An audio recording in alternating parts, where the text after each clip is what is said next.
안녕하세요, 디스마입니다. 드디어 도착했습니다. JFK 공항에.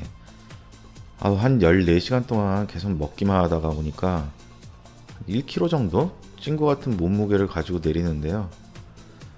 장시간 비행으로 피곤한 데다가 이제 내려가서 보면 분명히 대기 시간도 길 것 같은데, 이번 같은 경우에는 그래도 가족들과 함께 와서 아이와 장난치면서 기다리기도 했네요. 입국장으로 들어가게 되면 내국인과 방문객을 나눠서 줄을 세우게 되는데요. 이번 영상에서는 미국 공항 입국 심사를 간단하게 설명을 드리려고 합니다. 우선은 입국장에서 내국인 방문객 줄이 나눠지는데, 간혹 가다가 미국 시민권 라인으로 딸려가게 되는 경우가 있습니다. 이럴 때는 절대로 눈치 보지 마시고 바로 가세요. 훨씬 빠릅니다. 그리고 막상 입국 심사할 때는 아무도 거기에 대해서 신경을 안 써요. 미국 입국 심사에서는 몇 가지 주의사항만 알고 계시면 돼요. 의외로 많은 분들이 심사를 걱정하시는데, 사실 저도 이스타 비자가 처음 시행됐을 때는 입국 시 거절될 수도 있다는 내용을 보고 조금 걱정했었던 적이 있어요. 이스타 발급 진행 시 가장 먼저 동의해야 되는 권리 포기각서에 여행할 수 있는 조건이 성립되나 미국 입국을 보장하는 것은 아닙니다라는 문구가 있는데, 그 뒤로 이어지는 비자 웨이버 프로그램이나 미국 법상 다른 이유에 따라 입국이 거부될 수도 있습니다라고 나온 문구를 보면, 실제로는 법적으로 문제가 되는 경우가 아니면 입국 거부는 발생되지 않는다는 것을 알 수 있으니 걱정 안 하셔도 됩니다. 과거 미국 불법 체류 이력이 있거나 미국에서 범죄 전과가 있거나 한다면 당연히 입국 거절의 이유가 될 수 있겠지만, 평범한 일반인이 입국 거부가 되었다는 이야기는 저는 들어본 적이 없었던 것 같아요. 법적인 문제를 제외하고 입국 시 문제가 발생하는 대부분들은 질문에 대한 대답이 발급 비자의 목적과 다른 경우입니다. 예를 들면 상용 비자인 B1이나 관광 비자인 B2, 이스타 비자의 경우 관광 및 단기 방문을 위한 비자로 입국하면서 학교에 입학하러 왔다거나 단기 취업으로 왔다고 하면 당연히 입국이 거절될 수 있겠죠. 그리고 입국 후에 출국에 대한 일정이 없는 경우에도 문제가 발생하는데요. 왕복 항공권이 없는 경우가 이 경우에 해당되고, 어느 정도 머물지에 대한 대답을 못하는 경우에도 마찬가지입니다. 이스타 비자의 경우 최장 체류 기간이 90일인데 한번 방문해서 5개월 정도 머물 예정이라는 대답을 하는 것도 절대 안 되는 케이스죠. 질문에 대한 대답을 못하는 경우에도 가끔 문제가 발생됩니다. 대답을 단어로 해도 괜찮으니까 정확하게 이야기해야 됩니다. 혹시라도 질문을 잘 이해하지 못한 경우에는 대충 대답하지 마시고 꼭 정확하게 다시 물어보고 대답하시기 바랍니다. 구글링에서 나오는 여러 가지 문장들이 있는데요. 그냥 간단하게 pardon이나 beg your pardon 정도로 단순하게 물어보시고 다시 한번 듣고 대답하시기 바랍니다. 저희는 네이티브 스피커가 아니기 때문에 대답할 때 그냥 당당하게 하시고요. 한국인 분들이 가끔 좋은 인상 주려고 웃으면서 말씀하시는 분들이 많으신데요. 웃으면서 얘기하다 보면 뭔가 숨기는 듯한 인상을 줘서 자꾸 질문이 많아지더라고요. 그래서 그냥 당당하게 간략하게 대답하시면 됩니다. 그리고 너무 문장으로 말씀하려고 하지 마시고요. 그냥 단어로 대답하시면 됩니다. 이제 자주 듣는 질문을 5가지 정도로 정리해서 말씀드리겠습니다. 질문자마다 각각 다르게 이야기하기 때문에 이 질문을 영어로 적거나 외워서 준비할 필요는 전혀 없고요. 어떤 유형의 질문을 하는지에 대해서만 파악하고 계시면 될 것 같습니다. 첫 번째로 가장 먼저 물어보거나 가장 많이 물어보는 질문인데요. 우리 집에 왜 왔니입니다. 미국에 왜 온 거야? 혹은 이번에 방문 이유가 뭐지? 이 정도로 물어봅니다.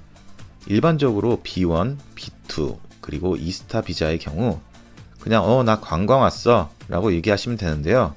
이때도 동사, 명사, 문법 이런 거 다 생각하지 마시고 그냥 traveling or travel 이 정도로 단어로만 얘기하시면 다 알아서 들어줍니다.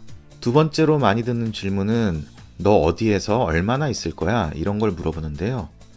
얼마나 있을지에 대한 거는 예약하신 비행기 일정에 따라 사실대로 이야기하면 됩니다. 복잡하지 않게 5 days, 2 weeks, 1 month 정도로 이야기하시면 되고요. few days 같이 뭐 불분명하게 이야기는 절대 하지 마세요. 그리고 여기서 조심해야 되는 질문이 어디에서 지낼 거야인데요.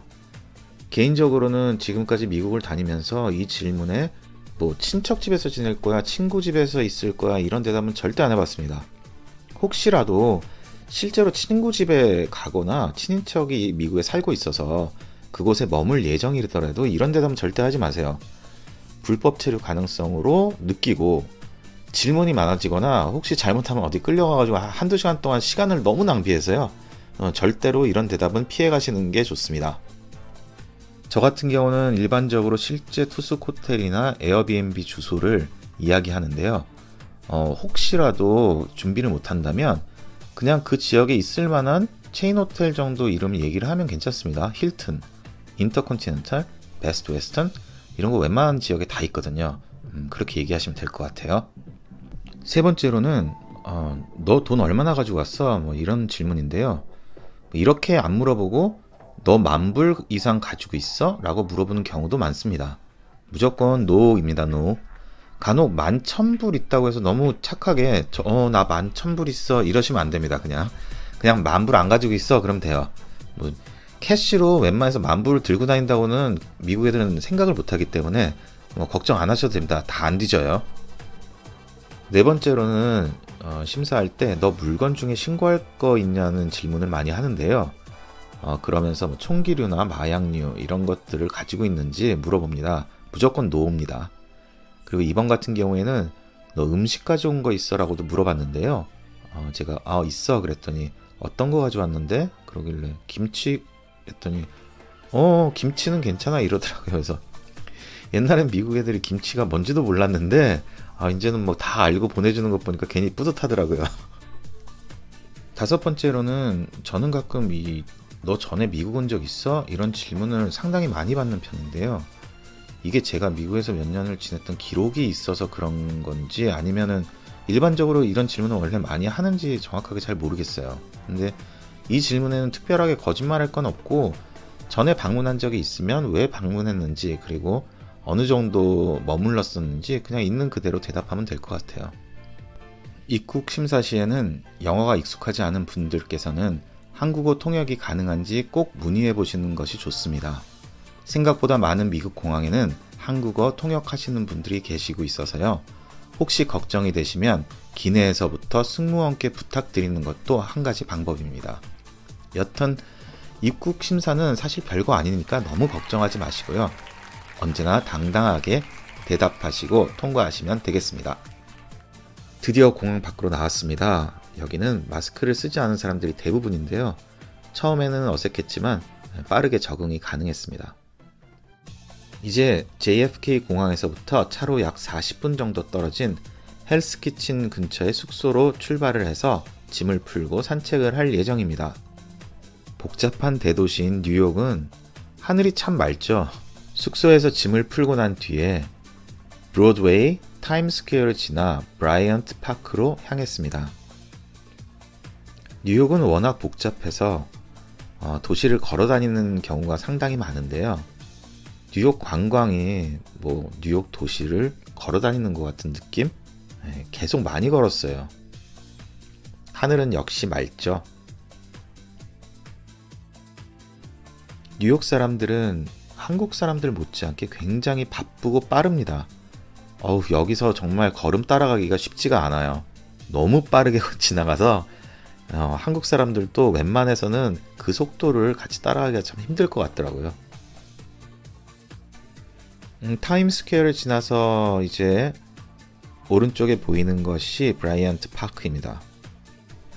모두들 잘 알고 있다시피 브라이언트 파크는 원래 버려지다시피 방치되어 있던 곳인데요. 데니얼 비트만이라는 청년이 아이디어를 내고 록펠러 재단이 후원을 하고 그리고 그 옆에 위치한 뉴욕 퍼블릭 라이브러리의 협조로 이제는 다양한 볼거리와 그리고 어쩌면 센트럴파크보다 더 뉴욕스러운 분위기로 많은 뉴요커들의 사랑을 받고 있는 공원으로 변한 곳입니다. 이날도 공연 준비로 중앙은 한창 바쁘게 공사 중이었고요. 사람들은 편안한 모습으로 일상을 즐기고 있죠.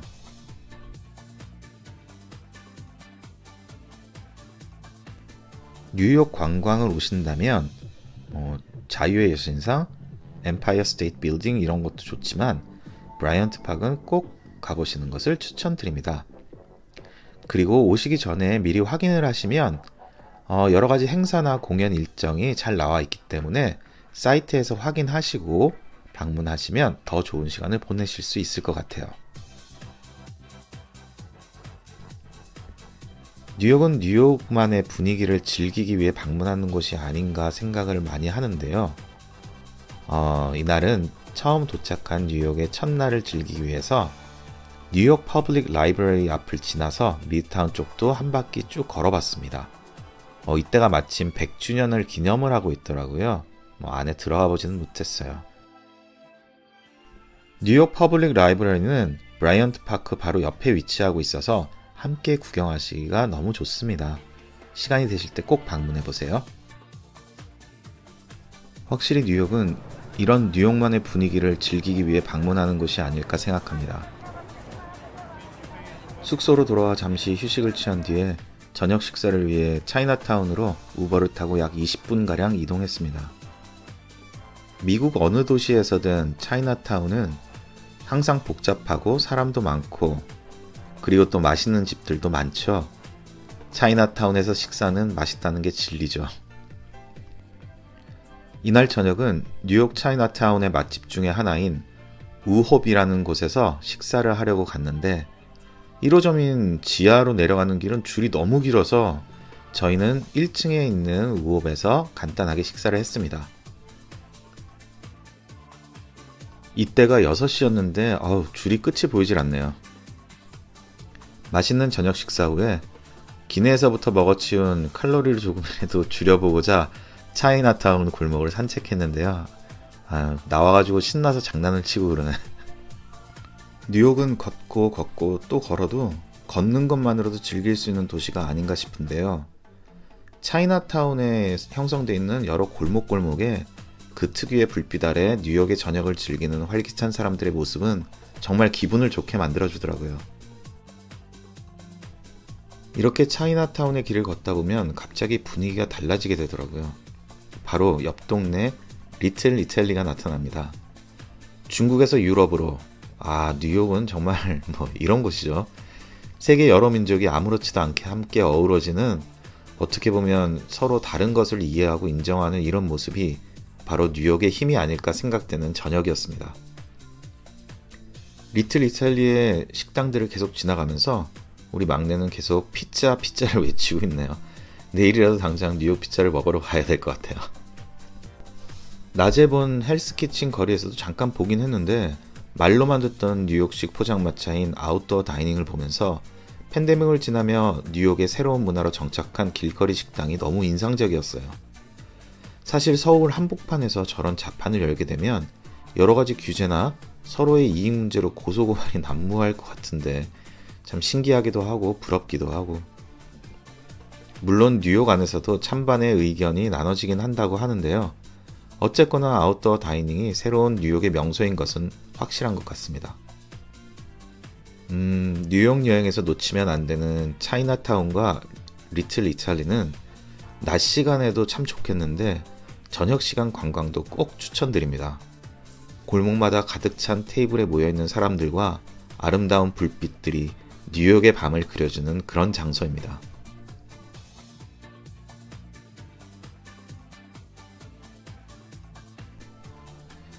이때가 사실은 땡스기빙 위켄드 이제 전후였는데요.